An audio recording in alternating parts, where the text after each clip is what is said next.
What's up, guys? Mason the Brock Henderson here, and this is Arrow, third part of the first season. So it's the final 7 episodes, which I think is 14 all the way to 17 all the way to 23. Um, and I gotta say, for some of the first 2 parts of the season, I was liking it, I was enjoying it, but there were problems. They kind of took out most of those problems near the end. Now, not to say that there weren't still other problems that I have, but they weren't as bad as I think the problems that I was originally having, which is just relationship bullcrap drama that they try to force into the plot.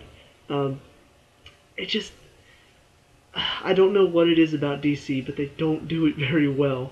Whether it's Supergirl or Arrow or Gotham, um, they just all kind of throw in this bullcrap relationship stuff that just makes me hate whenever it comes on.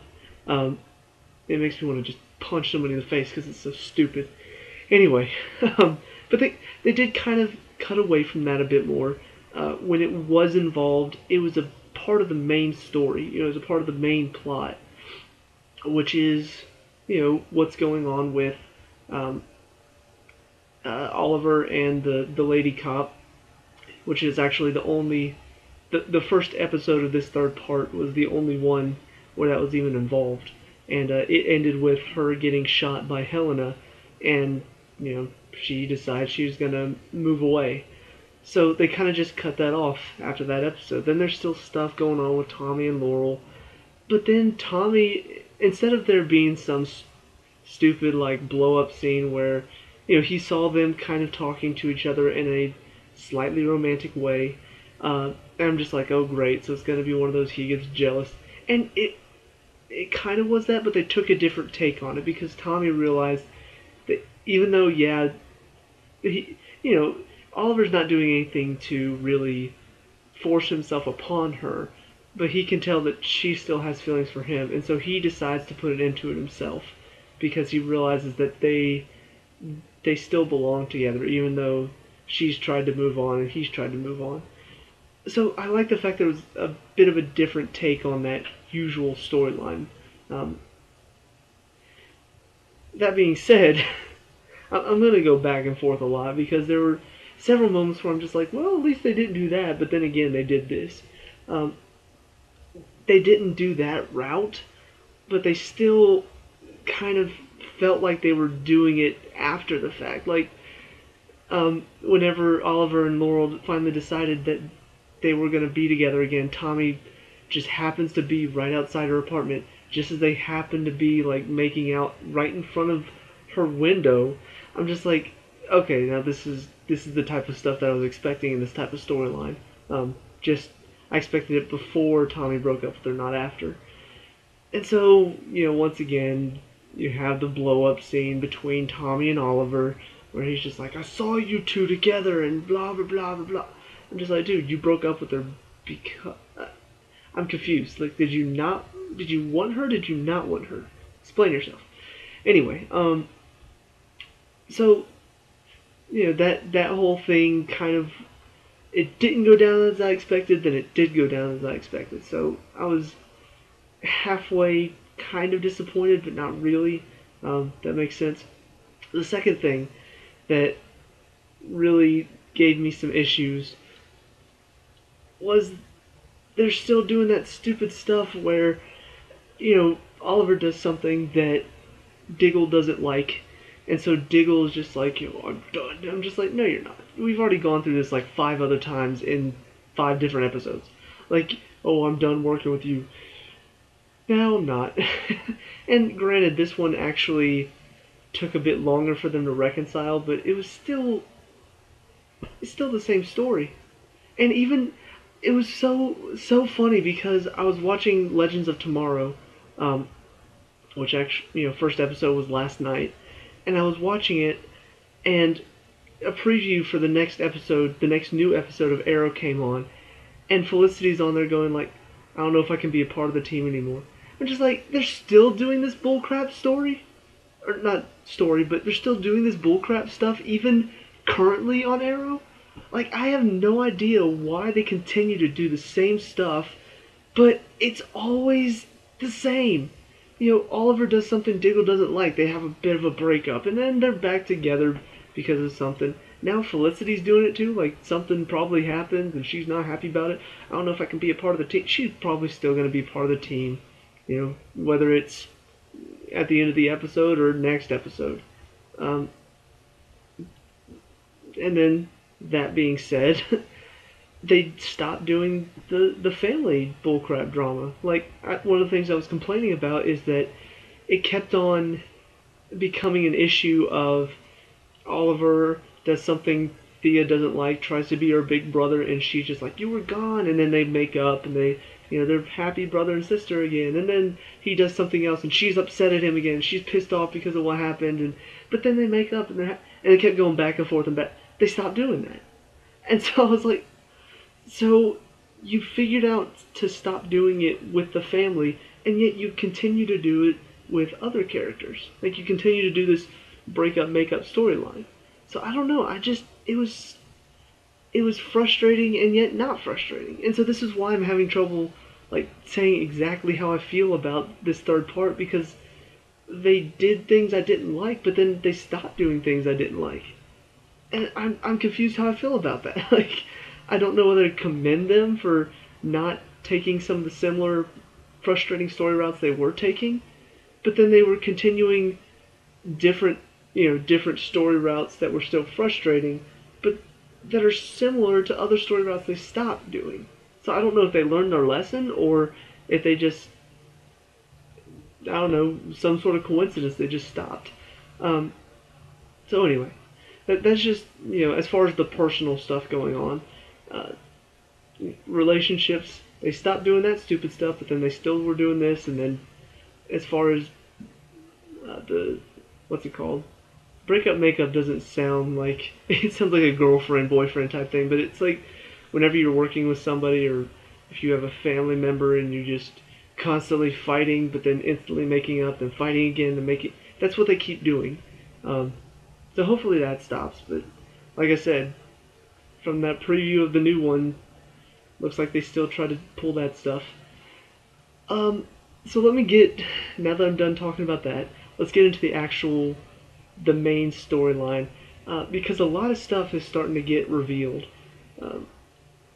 And, obviously, as far as the undertaking and what that is, and kind of why, or what Oliver's dad was trying to get him to do, and that is stop this plan that Malcolm had, which is to sort of punish the city that for killing his wife. And so he was going to just destroy the Glades, and that was the undertaking. And so it was kind of, that part was very interesting. And this is why, even though I talk bad about the personal stuff, I still do enjoy the show because, one, the action's great. Two, the plot is really good. Like, I know the relationship stuff is not good, but the plot of what he's trying to do for the city as Green Arrow, or the Hood, whatever, it really is good. And so that's why I still enjoy the show. I enjoy seeing what's going to happen next. As he slowly figures out what exactly is going on. You finally finding out that his mom was actually involved with these bad people and that Malcolm is the one behind it all.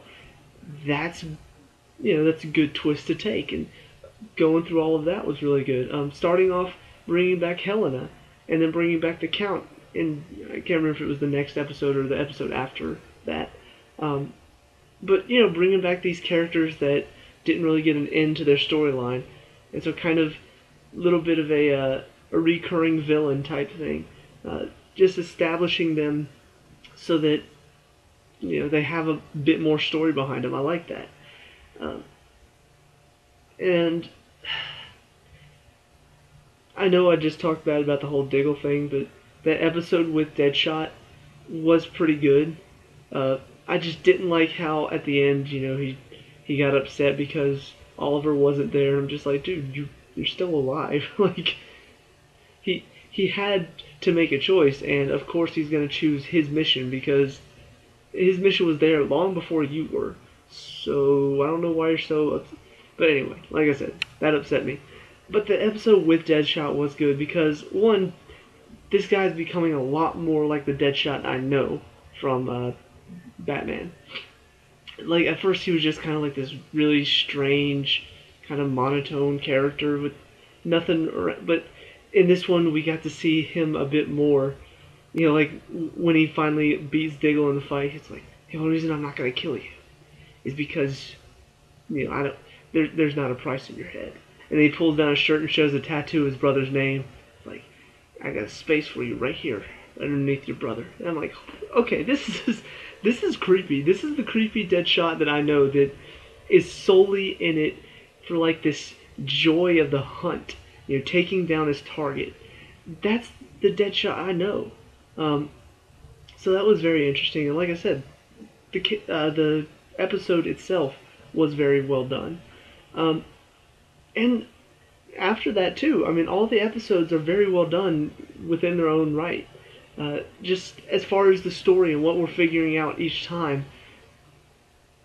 Like I'm trying to think of the best example, because there's the one where they finally find out about Malcolm and they're trying to get into his building and hack stuff, and then you got all these different stories kind of unfolding. You've got Felicity, and she's trying to, break into the office, while Oliver is talking to Tommy, and then ends up running into Malcolm. And then you've got Roy, the guy that Thea, for some reason, just I don't know, that the way that all happened was kind of strange and out of nowhere, but I guess when a cute guy tries to steal your purse, the best thing to do is just be interested in him. More relationship bullcrap. I don't want to get into it. So you've got him trying to find out about the vigilante by coming and talking to the people at Malcolm in Merlin Industries. And so you've got all these different things unfolding at the same time, and it's kind of interesting to see how each one gets his own resolution. Like Felicity needs help from Oliver, but he can't get away because Malcolm's right there, and so Diggle ends up having to step in and say, like, it's all very well worked and well orchestrated, well written, well edited. All of it's well done. So that's why I'm able to enjoy the show, even if stuff does frustrate me. Whereas some shows just do frustrating stuff and have nothing to make it better than what's frustrating me. So I can't stand stuff like that.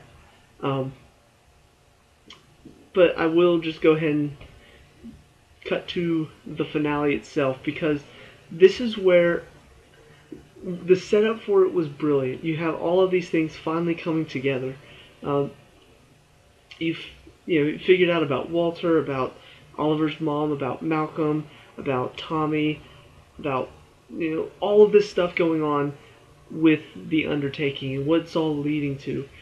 And so if the last episode ends, or the next to last episode ends with Malcolm finding out about Oliver. They fight, he takes off the hood, and it's like, holy crap.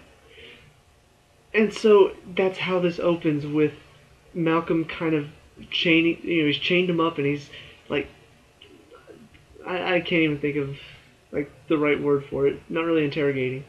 Kind of just taunting him almost, telling him that there's no way to stop him. And so just throughout this whole episode, I'm just excited. I'm excited to see where it's going. I'm excited to see how it's all going to unfold, and it does it brilliantly. And all the choices they make are good ones. Like, to have him, first of all, the escape was pretty ingenious, to climb up the chains and then like fall and use that was pretty cool. But all of the stuff going on, he goes and talks to his mom about the undertaking and how they have to stop it, which, how could she not tell by what he knows and kind of what he's saying that he has something up his sleeve? I don't know. Maybe she'll figure out about the vigilante thing later. But then she decides to go on the air and warn everybody about the undertaking and get everybody out of the glades. That was a pretty interesting twist. And then you've got Oliver taking Diggle with him to try to take out Malcolm. Meanwhile, you got Malcolm and Tommy in his office. Tommy's drunk because he's just like, there's just no way I could believe this. Even Scotch couldn't help me believe it. And he's like, no, it's true. He's like, wait, what? And so he finally goes on the rant and tells Tommy exactly why he did what he did. And Tommy's just like, what? And I gotta be honest, I thought they were gonna do the turn where, kind of like the Harry Osborn thing from Spider-Man, where even though he figures out that his dad was a monster, he still blames the hero so much that he decides to, like, turn against him. I'm glad they didn't do that. Like, Tommy truly, when he found out his dad was crazy, truly did despise that. He's like, no, you're crazy. And so guys come to take him in. He kills all the guys and then knocks Tommy out. Oliver and Diggle show up as Felicity is leading Detective Lance to go shut down the device. So they're taking him on. Diggle gets stabbed by a knife, and then Malcolm runs up to the roof where Oliver follows, and then they start fighting. And it's this epic battle, and it's so cool looking. I love the action in this show. And then meanwhile, you've got Detective Lance trying to turn off the device, and it's not working. And he actually speeds it up because there's a failsafe. And so now Felicity's trying to explain to him exactly what's going on. How do I stop the device? Well, you gotta do this. So he calls Laurel to tell her, goodbye, I'm not gonna make it. She's freaking out. And so then you cut back to the roof, and that's going on. And you cut back to the device, and that's going on. And it all is happening at the same time, and it's all intense. And you're just like, what's gonna happen next? I don't know what's gonna happen next. And the way it ends is probably about as perfect as I could want it to end. You've got Oliver and Malcolm fighting, and he's choking him out. He's like, you're gonna die, and then your mother and sister will too. He grabs an arrow and stabs him through himself, which it's amazing how that works. I know Mythbusters are not on the air anymore, but that is something, if they've tested, I want to see if it actually works, because I've seen this on so many shows. I've seen it on Burn Notice. I've seen it on, I think, an episode of NCIS. Maybe thinking of a different show. But this whole, I'm going to go through you to get to that guy, and that guy's dead, but I'm perfectly okay. How? If you stabbed him in a vital organ, how could you not stab yourself in a vital organ as well? Because he's completely fine. It's just, yeah, I got a hole in me. I'm bleeding, but I still have enough strength to run over to the other side of the city and get to Tommy and, get rubble off my friend before I even feel weak from loss of blood or anything. I don't know. I know this is me being very hypercritical. I know it's a superhero type show, so he's not exactly human. He's a little bit more than human. But so is Malcolm. How could you stab him through you and not... Anyway. So, takes him out. Felicity gets Detective Lance to shut down the device. And Oliver looks at him and says, device is off. You lose. You know what's great about being a businessman? Redundancy. Or something like that. And it's just oh crap. He's got another bomb. And the other, or not another bomb, another device. And so that thing causes an earthquake. And so buildings are just collapsing. I'm like, oh my god. This is crazy. Because the bad guy technically still wins even though he's dead. He still gets what he wants. I'm like, that's insane. What a clever choice. What a clever choice. And so, how it ends is it's a bit cliche. Okay, Laurel's inside the building where she works. And you can see Detective Lance is on his way to try to save her, and so is Oliver. Tommy gets there first. She's like, you came for me? He's like, I love you. I'm just like, yeah, Tommy's a dead man. You could just tell.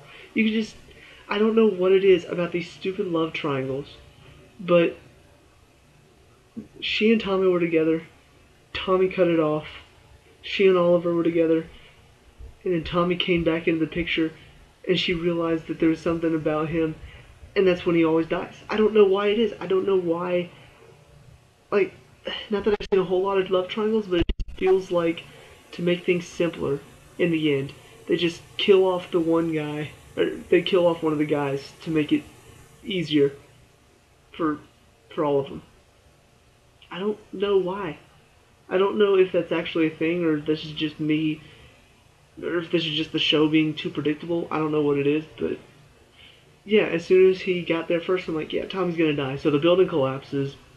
Oliver gets into the building, and they do have a very emotional scene where Oliver finds him and then starts pulling the rubble off, and of course, the pole's sticking out through his chest, and so Tommy dies, and Oliver's like weeping.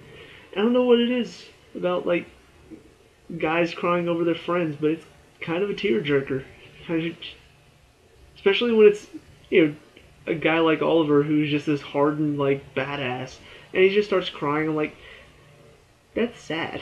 I feel like I'm gonna start crying now. But anyway, and so that's kind of how it ends. It pans the camera back, and you just see all of these buildings falling down. I'm like, that is a crazy way to end this first season. I mean, yeah, the bad guy got stopped, but I mean, Oliver lost his best friend. The bad guy still technically won because his device still crumbled the city, or the glades. And we have no idea what happened to Thea and Roy. I mean, they could still be in the middle of the city, like, close to death. So, I don't know if they had already planned on making a second season, but if they hadn't, that's a pretty bold move to take. Just, wow. Very impressive. Very, very daring, very risky, but a choice I can respect. And especially because, like I said, I've been so hard on the relationship bullcrap. It may sound a bit like I'm just ragging on the show, but the truth is, this is a good show. If I think about it all the way through from the first episode to now, it's really come a long way. I mean, just from when he was working alone as the vigilante, as the Hood, and all the stuff he didn't know and the stuff that we knew as the audience, he's not the only one who figured stuff out. Like, if you think about Criminal Minds, I know this is another analogy to another show I watch, and if you don't watch it, you won't understand, but in that show, generally what happens is we know who it is, and we know what he's doing, we just don't know why. Whereas the team that are searching for the guy have no idea who he is, what he's doing, or why he's doing. So generally by the end of the episode, all we've learned is why, whereas the team has learned a ton of stuff. In this, Oliver, we knew that the mother was involved somehow, and we knew that Malcolm was involved somehow. Oliver didn't know either of those things. And so, by the end of the season, comparing it to Criminal Minds, by the end of the season, it would have just been like we would have learned why Malcolm's doing it, and Oliver would have learned, the who and the what and the why. But that didn't happen. We learned so much more about the whole operation. We had no idea what was going on. We just knew who. We knew it was Malcolm and Moira? I can't remember how to pronounce her name. Oliver's mom. We knew they were involved, and like I said, it was a bit of a bummer to learn that so quickly, into the first episode. But we didn't know what was going on. We didn't know why it was going on, and we didn't know how this was all going to take place. So they still had a lot of mystery. So they kept, they took away the mystery of who instantly. And that was disappointing. But when I look back, I had no idea what was happening back then. I thought I knew. I was just like, okay, so they're involved. They're probably just going to try to take over the city. I've seen this before, but I had no clue. I honestly had no clue what was going on at all. It's just, that's it makes me happy to know that even though they did take some of that mystery away, it wasn't for naught. We still got a good mystery of what are they going to do? How are they going to accomplish this? Why are they doing this? It's nice to know that we still got some mystery and still learned a lot along with all of it. Because that is what you want to feel when you're watching a show like this, where you're following the main character through it all. You want to feel like you're alongside him, learning stuff along with him. If you know a ton of stuff before it happens, you feel like you're the audience. You feel like you're watching from the outside. I like to feel like I'm involved, engaged with the show, and so that's why it's nice to be able to learn stuff along with the main character, because that is the ultimate experience of watching a show. And so even though I knew who was behind it and what was, I knew what who the bad guys were, and I got to see what they were doing, but I didn't know what was going on with them. I got to learn that along with Oliver. So that was really nice. Very well done. And it gets me excited for what's going to happen next. Where do we go from here? The main man behind the book that Oliver's dad gave him is now gone. And his plan is in motion. He succeeded, but he's dead now. So where do you go from here? Do you still continue going after names in the book? Taking down these corrupt people who helped Malcolm complete this mission? Or do you do something else? Where do you take your character from here? So I'm very curious to see where they go on from here, and what decisions they make. Hey, yeah, I'm very impressed with how this show has really grabbed my attention, and in the first season took me on a good adventure, and hopefully will continue taking me on an adventure. So I guess that's it for this review. Let me know down in the comments below whether you agree, disagree. What are your thoughts on the first season of Arrow? Leave a like and subscribe, because I'm going to continue to be watching Arrow. And I'll see you at the next review. Peace out.